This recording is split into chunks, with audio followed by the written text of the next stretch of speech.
함께 말씀 보겠습니다. 디도서 1장 16절입니다.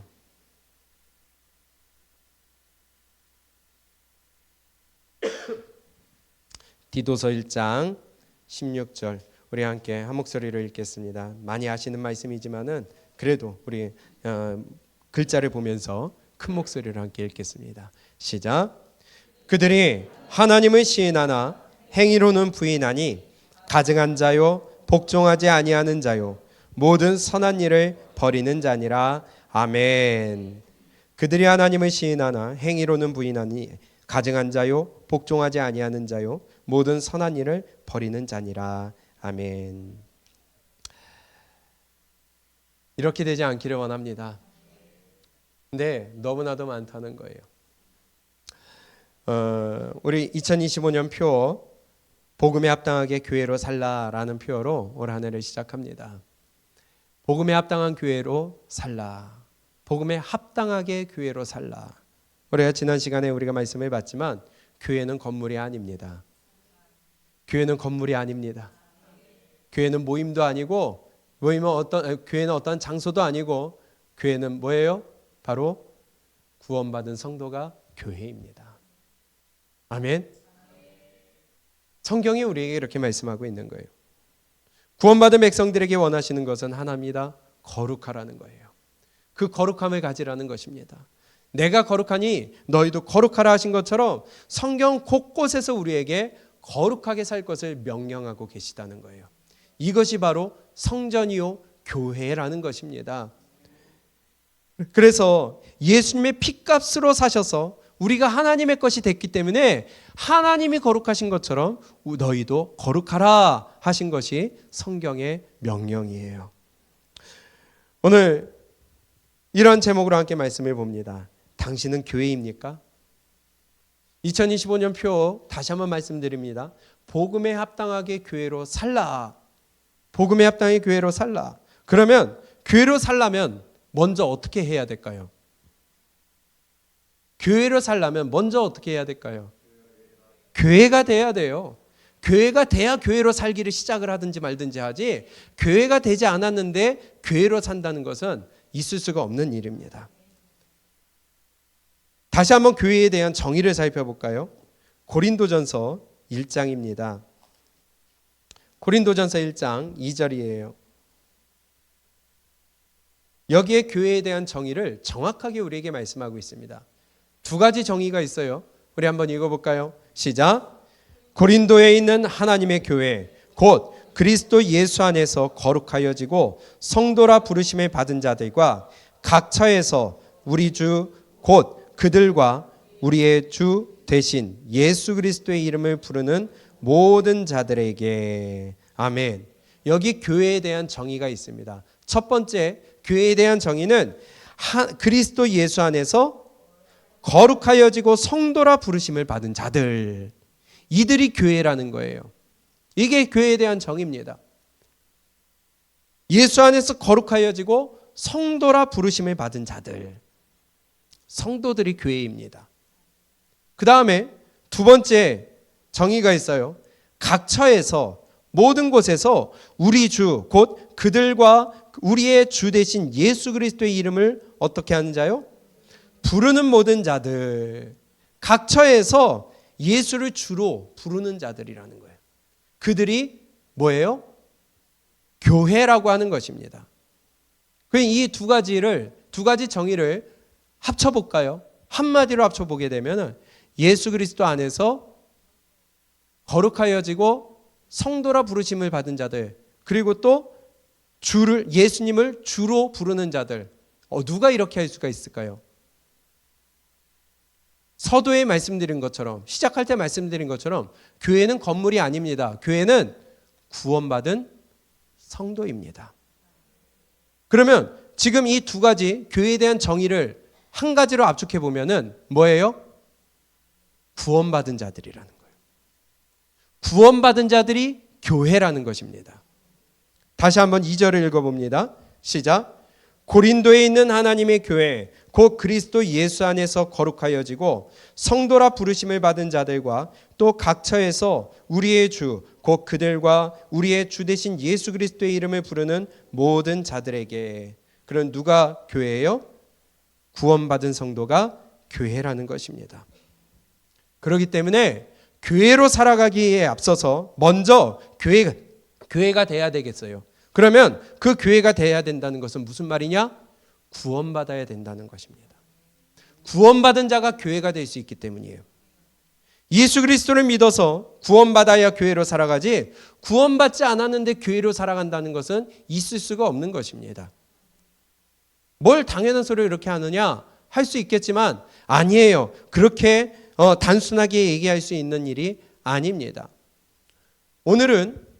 오늘과 다음 주는 제가 이 책을 가지고 1챕터와 2챕터에 설명하는 것을 가지고 함께 좀 나누려고 합니다. 지난 시간에 말씀드렸던 것처럼 포로셔 목사님의 확신이라는 책입니다. 그런데요, 여기에 앞에 뭐라고 되어 있냐면은 참된 확신 vs 거짓 확신.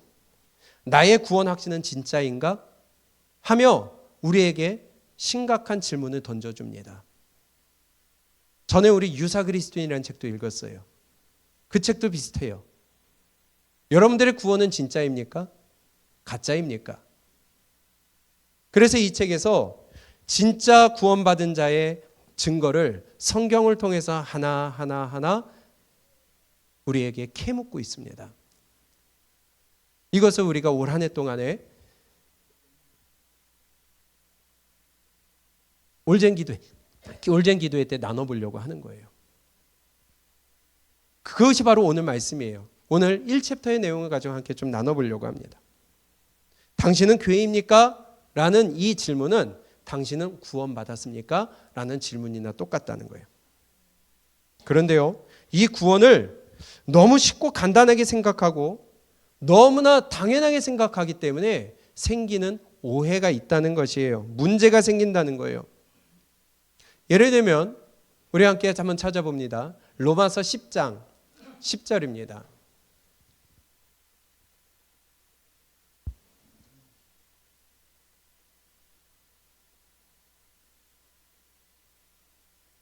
로마서 10장 10절 시작. 사람이 마음으로 믿어 의에 이르고 입으로 시인하여 구원에 이르느니라. 아멘. 맞아요. 마음으로 믿어 의에 이르고 입으로 시인하여 구원에 이릅니다. 그런데 이 말씀 가지고 나는 시인했어. 그렇기 때문에 예수님을 믿어. 그렇기 때문에 나는 구원 얻었어. 라고 그렇게 말할 수 있겠지만 이 말씀이 그렇게 간단한 것이 아니라는 것을 우리는 기억해야 된다는 거예요. 무슨 말이냐? 앞에 9절을 한번 볼까요? 시작.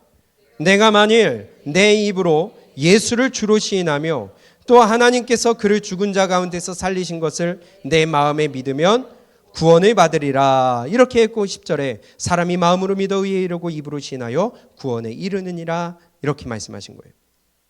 입으로 시인한다는 것은요, 예수님을 이제 내 주인으로 모시겠다는 것이나 마찬가지예요. 그게 입으로 시인하는 거예요. 그런데 뭐라고 시인하느냐? 예수를 뭐로 시인한다고요? 주로 시인한다는 거예요. 이 당시에 주라고 부를 수 있는 것은 오직 로마 황제밖에 없습니다. 로마 황제 외에 다른 대상을 주라고 시인하면 그는 죽어야 되는 거예요. 바꿔에게 목숨을 내놔야 된다는 것입니다. 이런 시대적 환경 속에서 예수님을 주로 시인한다는 것은 단순하게 나 고백했어, 나 믿어라는 것이 아니에요. 실제로 목숨을 내놔야 되는 심각한 상황 속에서 예수님을 내 구주로 모셔드린다는 겁니다. 예수님을 주인으로 모셔드린다는 거예요. 목숨이 왔다 갔다 한다는 거예요. 구원은. 이것이 바로 구원받은 자의 모습이라는 겁니다. 구원은 단지 믿기로 작정했기 때문에 주어지는 어떠한 그런 자격증이나 인증서 따위가 아닙니다. 나 믿어. 입으로 시인했어. 마음으로 믿어. 그렇기 때문에 나 구원받았어. 그거 자기 착각이고 가짜 믿음일 수 있다는 겁니다. 진짜 믿음은 목숨을 내놓을 수 있어야 된다는 거예요. 근데 그건 결단에서 나오는 게 아니라 성령님이 그렇게 인도해 가신다는 것이 성경의 선언입니다. 성경에서 말씀하는 구원은 이보다 더 쉽고 심오하고요, 또 근본적인 것을 말씀하고 있어요. 이것이 잘 가르쳐 주신 말씀이 있습니다. 그냥 구원은 그냥 우리가 가볍게 생각할 일이 아니라는 것이에요. 한번 말씀해 봅니다. 고린도후서 5장 17절. 우리 너무나 잘 알고 제가 여러 번 강조했던 말씀이에요. 구원은 간단한 내용이 아니에요. 그냥 우리가 쉽게 접근할 수 있는 내용도 아니고 아주 깊고 심오하며 근본적인 것을 우리에게 다루고 있다는 것입니다. 고린도후서 5장 17절 시작. 그런즉 누구든지 그리스도 안에 있으면 새로운 피조물이라 이전 것은 지나갔으니 보라 새 것이 되었도다. 아멘. 이게 구원받은 자의 모습입니다. 그런즉 누구든지 그리스도 안에 있으면 새로운 피조물이라 이전 것은 지나갔으니 보라 새 것이 되었도다. 뭐가 됐다고요? 새 것이 되었어요. 왜 새 것이 됐어요? 새로운 피조물이기 때문에. 새롭게 창조됐어요. 새 창조, 재창조라고도 하고요. 영어 성경에는 뉴 크리에이션이라고 되어 있어요. 그냥 뭔가 조금 개선시킨 게 아니라는 거예요. 업그레이드 시킨 게 아니에요. 안 좋은 모습을 좀 다듬어서 좋게 만들었다는 게 아니에요. 완벽하게 처음부터 갈아엎어서 만들었다는 겁니다. 아멘. 이게 구원받은 자의 모습이에요. 예수를 나의 구주로 믿어서 구원받은 사람인데 이전에 옛사람의 모습에서 좀 더 나아진 것이 아니라는 겁니다. 이게 새로운 피조물, 새 것, 새 창조, 재창조, 근본부터 다른 존재가 되는 것이 구원이라는 것입니다. 구원은 단지 조금 나아지는 것이 아니에요. 완전히 다른 존재로 새롭게 태어나는 것이 구원입니다. 그래서 거듭났다고 말씀하는 겁니다. 그렇기 때문에 전보다 조금 내가 선해지고 전보다 내가 좀 더 참을 줄 알고 좀 더 내 자신을 제어할 줄 알고 그렇게 하는 것이 구원이 아니라 근본부터 출발부터 새롭게 하는 것이 구원의 놀라운 능력인 거예요. 이게 바로 구원받은 자의 모습입니다. 그렇기 때문에 우리가 잘 알고 있다시피 골로새서 3장 10절에서는 이렇게 말씀해요. 새 사람을 입었으니 이는 자기를 창조하신 이의 형상을 따라 지식에까지 새롭게 하심을 입은 자니라. 완전히 새롭게 되었기 때문에 하나님의 것으로 새롭게 되었기 때문에 가치관이 바뀌고요. 생각의 방법이 바뀌고요. 삶의 방향이 바뀌어버리고요. 내 근본부터 바뀌어서 그것이 새로운 창조물이라는 거예요. 거듭난 구원받은 자라는 거예요. 옛사람을 버려졌고 새 사람을 입었다는 것입니다. 지식에까지 새롭게 하심을 받은 것이 구원받은 자라는 거예요. 내가 예수 믿었다고 조금 더 착해졌다? 아니에요. 성경은 그렇게 얘기한 적이 없어요. 고린도후서를 볼까요? 고린도후서 10장입니다. 고린도후서 10장 4절. 성경은 이렇게 얘기해요. 4절과 5절 시작. 우리의 싸우는 무기는 육신에 속한 것이 아니요 오직 어떤 견고한 진도 무너뜨리는 하나님의 능력이라. 모든 하나님의 복음은요, 구원받은 자는요, 이론이 다 무너지는 거예요. 그동안에 내가 갖고 있던 사고체계가 다 바뀌는 거예요. 이게 구원받은 자입니다. 그동안에 죄가 아니라고 생각했던 것이 내가 가장 추악한 죄임을 깨닫게 되는 것이 구원받은 자의 모습이에요. 근본부터 갈아엎어지는 거예요. 5절에서는 이렇게 얘기해요. 크게 읽어볼까요? 시작. 하나님 아는 것을 대적하여 높아진 것을 다 무너뜨리고 모든 생각을 사로잡아 그리스도에게 복종하게 하니. 이게 구원받은 자의 모습이라는 것입니다. 모든 생각을 어떻게 한다고요? 무너뜨릴 뿐만이 아니라 또 모든 생각을 사로잡아서 어떻게 해요? 그리스도에게 복종하게 하는 것이 구원받은 자의 모습이라는 거예요. 이게 진짜 구원의 모습이에요. 근본부터 변화되어서 하나님을 대적하는 모든 것을 무너뜨려요. 하나님을 반대하는 것을 모든 것을 무너뜨려요. 내내 그동안 아무것도 아닌 것처럼 여겼지만 하나님이 싫어하는 것이 있어요. 그런데 그것이 하나님의 시선에서 하나님의 마음으로 내가 느껴지니까 이제는 그 모든 것들을 무너뜨리게 된다는 것입니다. 내 모든 생각을 사로잡아 예수님께 복종하게 만드는 것이 구원받은 자의 모습이에요. 이것이 바로 구원받아 복음감을 가진 자의 모습이라는 것입니다. 그런데요, 가만 보면요, 자신은 예수님을 믿어서 구원받았다고 하면서 자기 생각대로 해요. 자기 마음대로 해요. 자기 가치관대로 해요. 자기 감정대로 해요. 자기의 경험대로 해요. 자기의 어떤 유익과 편리대로 하고요. 자기 마음대로 살아가고 공동체를 무너뜨리고 또한 다른 지체들을 힘들게 하는 것은요, 절대로 구원받은 자의 모습이 아니라는 겁니다. 가짜 구원의 모습이라는 거예요. 내가 교회 생활에 익숙한 거지 구원받은 자의 열매가 아니라는 거예요. 성경이 그걸 우리에게 말씀하고 있습니다. 예배 드린다고 해서, 빠지지 않고 기도한다고 해서, 봉사하고 헌금한다고 해서 구원받은 자의 증거가 아니에요. 아멘. 구원은 근본부터 바뀌는 거예요. 새로운 피조물이 된 겁니다. 그래서 자기를 부인하게 되는 거예요. 성경은 이러한 모든 것들, 예배드리고 빠지지 않고 기도하고 헌금하고 봉사하고 어떤 이런 겉으로 드러나는 모습이 증거가 아니에요. 아니라고 그래요. 도리어 구원받은 자는 근본적으로 변화되기 때문에 자기를 부인하고 그리스도께 사로잡히게 되는 것이 구원의 증거라고 우리에게 말씀하고 있습니다. 이게 지금 읽은 고린도후서 10장에서 우리에게 5절에서 말씀해 주시는 거예요. 모든 생각을 사로잡아 그리스도에게 뭐 하게 한다고요? 내가 복종하는 게 아니라 복종하게 돼요.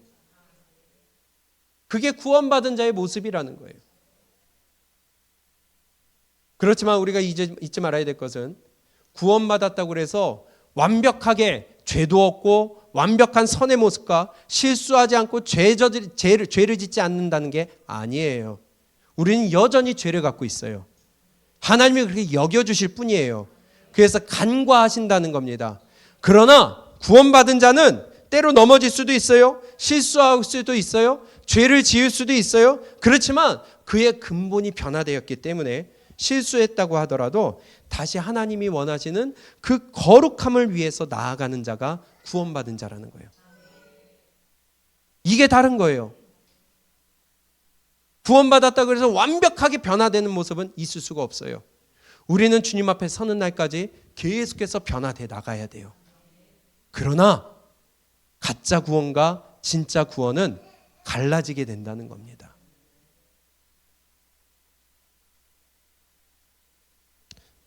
스스로 구원받았다고 하면서 구원의 증거나 변화는 없이 자기의 생각과 감정대로 세상의 가치관대로 살아가는 것은요, 굉장히 위험한 일입니다.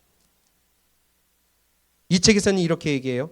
거짓 확신의 위험이라고 얘기합니다. 위험한 일이에요. 이건 나를 죽이고 다른 지체들도 죽이게 되는 일이라는 거예요. 그렇기 때문에 다시 한번 말씀을 드리지만 여러분들의 구원을 점검하시기 바랍니다.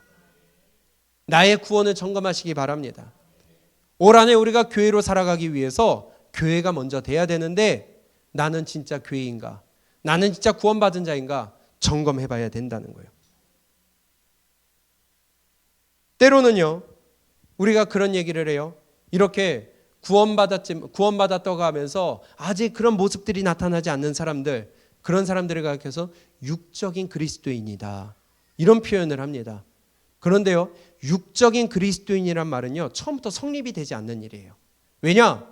그리스도인으로 구원받은 사람은요, 육적인 삶을 살아가지 않거든요. 하나님의 영이 나를 거룩하게 만들어 가거든요. 이 말 자체는 성립되지 않는 말이라는 거예요. 육적 그리스도인이란 말, 이것은 잘못된 말이에요. 이건 우리를 뭐라고 그럽니까? 안정하도록 만드는 마귀의 유혹이나 마찬가지라는 거예요. 이 책의 내용을 한번 볼까요? 한번 화면 띄워주세요. 이렇게 얘기합니다. 이 책에서 나오는 말이에요. 제가 읽어볼게요.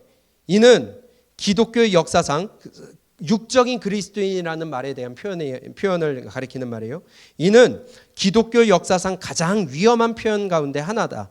이 표현은 예수 그리스도를 믿는 그리스도인, 곧 성령의 중생케 하심과 내주하심을 경험한 그리스도인이 속된 삶을 일삼고 육신의 소원을 만족하며 하나님의 일에 무관심한 상태로 평생을 살아갈 수 있는 것처럼 생각하게 만든다. 이해가 되세요? 나를 안일하게 만든다는 거예요.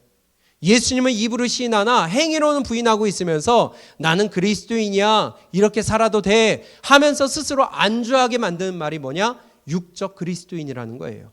이건 자체가 잘못됐다는 겁니다. 이런 생각은 그리스도와 사도들의 가르침에 정면으로 위배된다 뿐만 아니라 단지 과거에 잠시 엄숙한 마음으로 그리스도를 영접하기로 결심했다는 이유만으로 구원을 확신하게 만드는 결과를 낳는다. 거듭나지 못한 속된 사람들의 삶과 믿음이 서로 일치하지 않는데도 말이다. 이해가 되시나요? 제가 계속해서 말씀드렸던 거예요.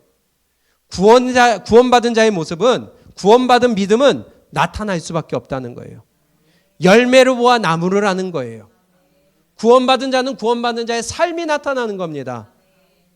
그런데 평생을 예수 믿고 몇십 년이 예수 믿고 심지어는 목사가 됐다고 하면서도 열매가 나타나지 아니하고 구원받은 자의 모습이 나타나지 않는다? 그것은 가짜라는 겁니다. 직분이 문제가 아니에요. 연조가 문제가 아니에요. 나 스스로 구원받았다 고백하는 거 문제가 아니라는 거예요. 믿음, 구원받은 자는 거기에 따른 열매가 나타날 수밖에 없다는 것입니다. 근데 이런 자들에게 구원을 점검하라고 하면 화를 내요. 그럼 내가 구원받지 못한 거냐? 하면서 따지고 들어요. 그런데요, 지난주에 말씀드렸던 것처럼 도둑이 제발 저래요. 진짜 구원받은 자는 내가 죄인임을 알기 때문에 이런 말을 듣게 되면은 나를 다시 한번 돌아보게 됩니다. 늘 회개하는 삶을 살기 때문이에요. 하나님 앞에서 나는 죄인일 수밖에 없거든요. 이게 구원받은 자의 모습이라는 겁니다. 다음 화면 보세요. 여기에 대해서 이렇게 얘기해요. 진정으로 회개하여 구원을 얻은 사람은 늘 죄를 뉘우친다. 그의 회개는 살아가는 동안 갈수록 더욱 깊어진다. 진정으로 회개하여 구원을 얻은 사람은 계속 믿음을 유지하며 갈수록 하나님을 더욱 온전히 의지한다. 이게 구원받는 자의 모습이라는 거예요. 그렇기 때문에 어떤 말을 들어도 거기에 대해서 나를 돌아보지 다른 사람을 돌아보는 게 아니고요. 또한 화낼 것이 아니라 다시 한번 주님 앞에서, 말씀 앞에서 나의 죄를 점검해 보는 것이 옳은 믿음의 자세라는 거예요. 연이어서 봅니다. 하나님이 회심을 통해 누군가의 삶 속에서 역사하기 시작하셨다는 증거는 그분의 사역이 그가 살아가는 동안 계속되는 것으로 확립된다. 진짜 구원받은 자는요, 하나님의 영이 그 속에 있기 때문에 이 사람이 살아가는 동안에 그 영이 계속 역사해서 이끌어가는 것으로 증거된다는 거예요. 회심했다고 하면서 하나님의 일에 무관심하고 믿음을 유지하지 못하고 점진적인 성화가 뒤따르지 않는 사람은 자신의 회심이 참되다거나 하나님의 자녀라고 확신할 수 있는 성경적 근거를 확보하기 어떻다? 어렵다는 거예요. 다시 얘기하면 그 사람이 거짓이라는 겁니다. 그런 경고 없이 새로운 회심자를 그리스도인으로 인정하는 것은 위험천만한 일이 아닐 수 없다. 이게 이 책에서 챕터 1에서 우리에게 말씀하고 있는 것입니다. 올해 우리가 복음에 합당하게 교회로 살아가기를 원합니다. 교회가 되려면 먼저 구원받는 자가 되어야 돼요. 다시 한번 우리의 모습을 다시 한번 점검할 수 있기를 원합니다. 다시 한번 나를 채찍질하고 하나님의 말씀 앞에서 나의 모습을 돌이켜보며 다시 한번 낮아져서 하나님의 은혜를 간구하고 사모하는 자가 될 수 있기를 원해요. 그렇지 않으면 어떻게 하나님의 사람으로 살아간다고 할 수가 있겠어요? 이러한 가짜 믿음은 믿기만 하면 아무 조건 없이 구원받는다고 해서 진리입니다. 명제입니다. 하나님의 말씀이에요. 그러나 그 구원을 이러한 가짜 믿음이 싸구려로 만들어버리는 거예요. 우리가 예전에 한번 봤지만 디트리히티 보네포 목사님, 나치 정권 하에서 나치 정권에 항거하다가 결국은 사형당했던 디트리히티 보네포 목사님은 이것을 값싼 은혜라고 그랬어요. 기억하시나요? 하나님의 은혜를 값싼 싸구려로 만들어버려요. 그냥 헐값에 아도치는 안 되나? 뭐라고 그러죠? 떨이로 팔아버리는 하나님의 은혜를 그걸로 만들어버린다는 거예요. 이게 값싼 은혜라는 거예요. 이 보네포 목사님이 나를 따르라라는 책에서 이 값싼 은혜를 언급을 했는데요. 이분이 보네포 목사님입니다. 이렇게 얘기합니다. 값싼 은혜는 행상인의 싸구려 물건처럼 시장에서 팔리는 은혜를 의미한다. 성례, 죄사함, 믿음의 위로가 할인 특가로 판매된다. 은혜가 교회의 무한한 보고인 양 제시되고 교회는 질문을 던지거나 한계를 설정하지 않고 관대한 손으로 축복을 소낙비처럼 쏟아붓는다. 값없는 은혜, 아무 희생 없는 은혜를 말이다. 뭐예요? 계속 띄워놓고요. 무슨 말이냐면 은혜다, 다 은혜다. 나는 그냥 믿기만 하면 된다 이래가지고 무한정으로 부어주시는 싸구려로 생각한다는 거예요. 우리는 은혜의 본질에 대해 이미 계산이 끝났고 대가가 지불되었기 때문에 모든 것을 공짜로 가질 수 있다고 생각한다. 무한한 희생의 대가가 지불되었기 때문에 그것을 사용하고 소비할 수 있는 가능성도 무한하다는 것. 곧 값이 싸지 않으면 어떻게 은혜일 수 있겠느냐는 것이 사람들의 생각이다. 우리 그렇게 되지 않기를 바랍니다. 그런 교회 안에서 세상은 자신의 죄를 가려줄 값싼 가리개를 발견한다. 죄에서 구원받기를 원하는 마음은 고사하고 회심조차 요구되지 않는다.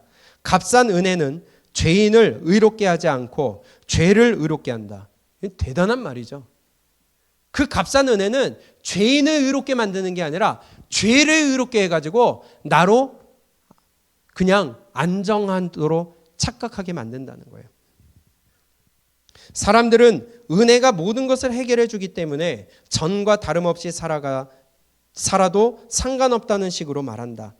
값싼 은혜는 회개를 요구하지 않는 죄사함, 교회의 권징 없는 세례, 신앙 고백 없는 교제, 개인적인 고백 없는 사면을 선언한다. 값싼 은혜는 제자도가 없는 은혜, 십자가가 없는 은혜, 성육신하는 예수 그리스도가 없는 은혜에 지나지 않는다. 혹시 내가 이러고 있지 않을까? 그래서 교회에서 지적을 하면은 싫어하는 거예요. 나는 값싼 은혜예요. 목사는 맨날 욕먹어요. 바른 길을 안내해야 되는데도 싫다는 거예요. 왜요? 값싼 은혜의 증거라는 겁니다. 우리 교회가 됩시다. 교회로 오래 교회로 살아가기 전에 먼저 교회가 됩시다. 든든한 교회의 기초를 세웁시다. 그렇지 않으면은 이러한 일이 있을 수 있다는 거예요. 조나단 에드워즈라는 목사님이 있습니다. 언제도 한번 소개시켜드린 일이 있는데요. 이분은 천재예요. 천재면서 너무나도 많은 깨달음을 우리에게 주셨는데 영적 감정을 분별하라 라는 이 책에서 이렇게 얘기합니다.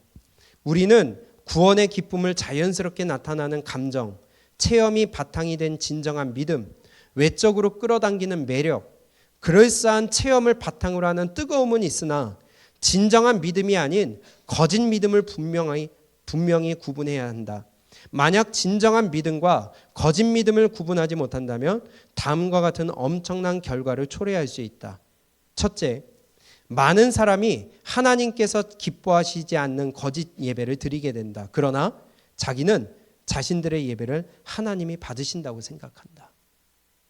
거짓 믿음은 이렇게 된다는 거예요. 둘째, 사탄이 많은 사람의 영혼을 속여 그들의 영혼을 영원한 파멸로 몰고 간다. 어떤 경우에 사탄은 사람들에게 그들 자신이 매우 거룩한 사람이라고 착각하게 만들어 가장 극악하게 속이는 자가 된다.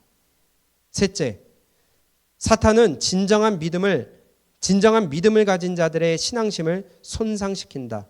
기형과 파멸을 교묘히 혼합함으로써 진정한 믿음을 가진 사람들이 영적으로 매우 차가운 사람이 되도록 유도한다. 거짓 믿음을 갖고 있으면 이렇게 만든다는 거예요. 넷째, 교회가 붕괴되고 혼란스럽게 됨으로써 기독교에 대항하는 적들이 격려를 받는다.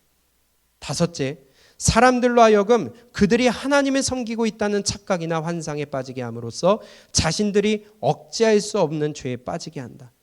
자기가 하나님을 섬기고 있다는 착각에 빠지게 만든다는 거예요. 여섯째, 잘못된 가르침은 기독교에 대해 우호적인 사람을 속여 자신도 모르는 사이에 사탄의 일을 도모하도록 유도한다. 일곱째, 사탄은 믿는 자들을 분열시켜 서로 싸우도록 유도한다. 이게 거짓 믿음을 가진 자들에게 나타나는 일이라는 거예요. 그래서 우리는 뭐라고 그랬었어요? 이런 자들을 교회 안에 무슨 역할을 한다고요? 간첩 역할을 한다고요. 그래서 먼저 교회가 돼야 돼요. 그래서 먼저 구원받아야 돼요. 제가 왜 자꾸 이런 내용들을 인용하느냐? 제 얘기가 아니라는 건 성경이고 수많은 믿음의 선배들이 지금 이걸 가지고 경고하고 또 경고했다는 것입니다. 우리가 전에 읽었던 책이 있어요. 레디컬이라는 책이 있습니다. 그 책에서는 이렇게 얘기합니다. 화면 한번 띄워주세요. 여기 읽으신 분들 여러분 계시잖아요. 이 책에서 이렇게 얘기해요. 오늘날의 교회와 기독교의 모습은 성경이 말하는 그리스도인의 삶과 적잖은 괴리가 있음을 날이면 날마다 절감한다. 아직 가야 할 길 멀다. 너나 없이 다 마찬가지다. 참으로 예수님이 모든 것을 다 내버리고 좇을 만큼 가치가 있는 분이신가? 너무도 선하고 만족스럽고 소중한 까닭에 그분 안에서 온전해지기 위해서라면 소유와 존재 전체를 내버려도 아깝지 않은가? 현대문화 심지어 교회가 가리키는 방향과 어긋난다 하더라도 과감히 그 말씀에 순종해서 그분이 이끄는 대로 따라갈 수 있는가?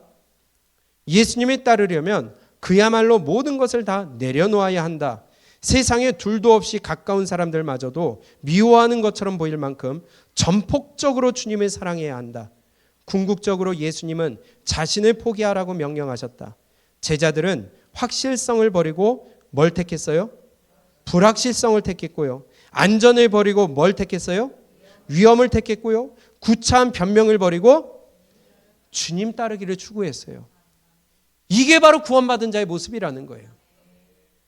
확실하게 보이는 것만 가는 게 아니라 불확실하더라도 성경이 말하기 때문에 가는 거예요.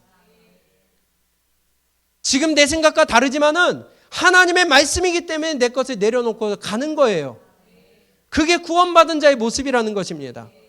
그러나 가짜 믿음, 가짜 구원은 그렇지 아니하고 분열을 일으키며 깨지게 만들고 혼란을 일으킨다는 겁니다.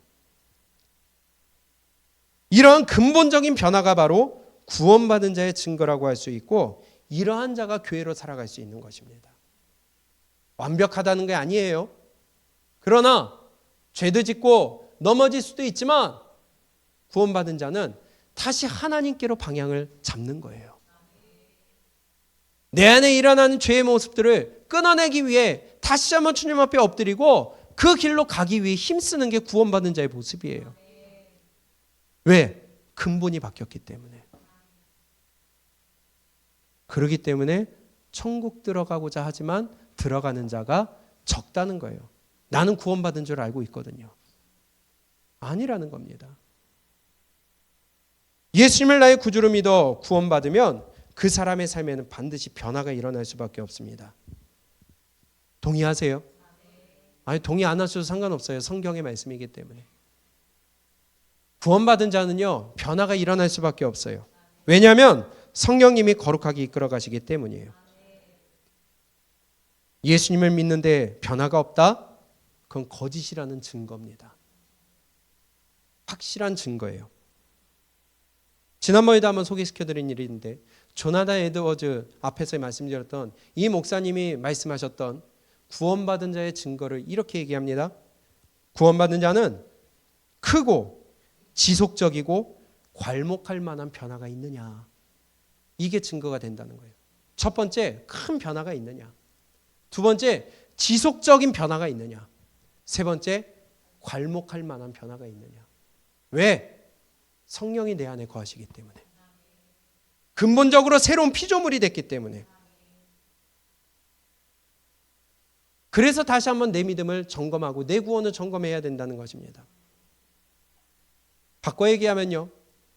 어떤 사람이 귀신이 들었어요.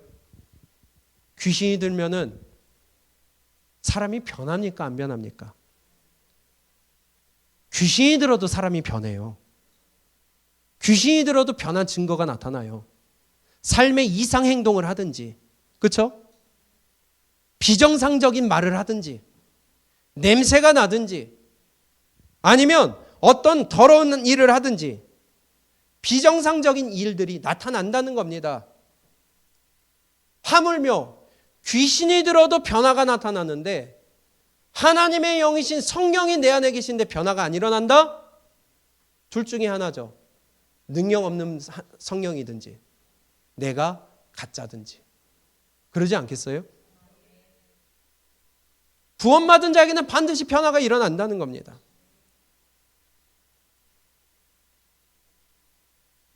이 책에서 그렇게 얘기해요. 구원은 믿음으로 말미암아 은혜로 이루어진다. 그러나 구원에 이르게 하는 믿음은 본질상 실질적이고 실천적인 증거를 수반하지 않을 수가 없다. 진정으로 그리스도를 믿어 구원에 이른 사람들은 회심의 경험을 성경에 비춰 살피고 회심한 이후의 삶을 철저히 점검하며 더 큰 확신에 도달할 수 있다. 이게 구원의 확신입니다. 구원은 우리가 너무나도 값없이 사랑으로 고백하여 우리에게 그냥 거저 주어지는 것이지만 그것은 엄청나게 큰 영향을 우리에게 미친다는 거예요. 구원은 가볍게 볼 일이 아니라는 것입니다. 그렇기 때문에 천국이라는 귀한 것을 주시는 거예요. 올 한해 우리가 교회로 살아가기를 원합니다. 그러려면 교회가 돼야 된다는 거예요. 그러려면 구원받아야 된다는 것입니다. 여기에 대해서 하나하나 보아 나가려고 그러는 거예요. 그래서 자꾸 첫 주부터 강조드렸던 겁니다. 왜? 교회로 살아가야 되니까. 그게 우리에게 맡겨주신 사명이니까. 올 한해 거기에 우리가 집중하자는 거니까.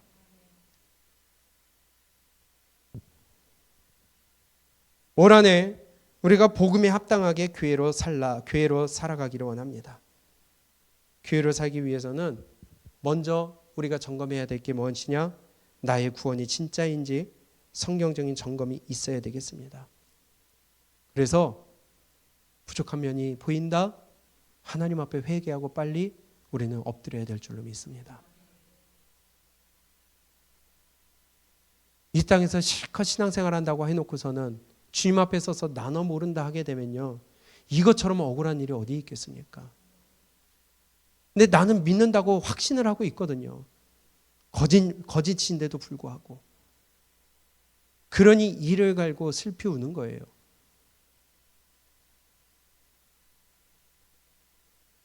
그래서 믿음은 눈에 보인다는 겁니다. 그게 두려운 거예요. 그렇기 때문에 가짜 믿음, 가짜 구원은 아무리 감추려고 해도 감출 수가 없습니다. 아니요, 감추려고 하질 않죠. 나는 확신을 갖고 있으니까. 그런데 감춘다는 것은 무슨 말이냐? 내가 구원받았다고 착각하고 거짓 확신을 가졌다는 것이에요. 귀신이 들어도 사람이 변하는데, 어떻게 성령님이 들어오셨다는데, 성령님이 내주하신다는데, 그리스도의 영이 거하신다는데 변하지 않을 수가 있겠어요? 어떻게 내 마음과 내 생각대로, 내 감정대로 살아갈 수가 있겠어요? 거짓이라는 겁니다. 올 한해 하나님 안에서 우리 모두 건강한 교회가 되기를 원합니다. 다시 한번 나의 믿음을 점검하고 교회로 살아가기 위해 내 교회가, 내 성전이 하나님이 거하시는 내가 보수할 곳이 있다면 보수하고요. 다시 부셔서 깨끗하게 해야 될 부분이 있다면 부시고요. 그렇게 해서 든든하게 세워져 나가는 그런 교회가 되기를 원합니다. 그래서 이를 위해서 목사는 끊임없이 강조하고 가르칠 수밖에 없습니다. 때로는 다그치기도 하고요. 때로는 책망이 있고요. 심지어는 아픈 말을 할 수밖에 없어요. 왜? 목사는 이끌어 가야 되니까. 근데 그런 것들 때문에 오해받고 갈등 생길까 봐 해야 할 일을 하지 않는다면은 목사는 목사로서 하나님 앞에서 더 큰 책망받을 것입니다. 그래서 제가 늘 말씀드린 게 있잖아요. 절벽에서 밀 거라고. 여러분들은 거기서 버티시라고. 왜냐? 교회로 살아가기 위함입니다. 우리 올 한해 표어대로 한번 살아갔으면 좋겠습니다. 복음에 합당하게 교회로 살아갑시다. 연초에 내 믿음을 다시 한번 점검하고 내 구원을 점검하여 하나님 앞에서 든든하게 선 반석 위에 지은 집이 되어 그 어떤 풍파에도 비가 내리고 창수가 나고 바람이 불어도 무너지지 않는 교회가 되어 우리 하나님 앞에서 잘했다 칭찬받는 그러한 모습으로 서는 우리의 모습이 될 수 있기를 원합니다. 우리 훈련 잘 받읍시다. 경건의 훈련 받읍시다. 우리 하나님 앞에서 다시 한번 교회로서 나를 점검하고 올 한해 큰 축복과 은혜가 교회 가운데 여러분들의 지은 그 이름대로 이루어지는 놀라운 은혜가 있기를 주님의 이름으로 축복합니다. 한번 좌우 한번 우리가 함께 격려해 볼까요? 교회로 살아갑시다. 교회로 살아갑시다. 다시 한번 교회가 됩시다. 교회가 됩시다. 우리 이렇게 올 한해 한번 열심히 달려가 봤으면 좋겠습니다. 복음을 가볍게 생각하지 않기를 바랍니다. 복음은요 절대로 가볍게 얘기하지 않아요. 성경은 거기에 대한 목숨을 걸어야 된다는 거예요.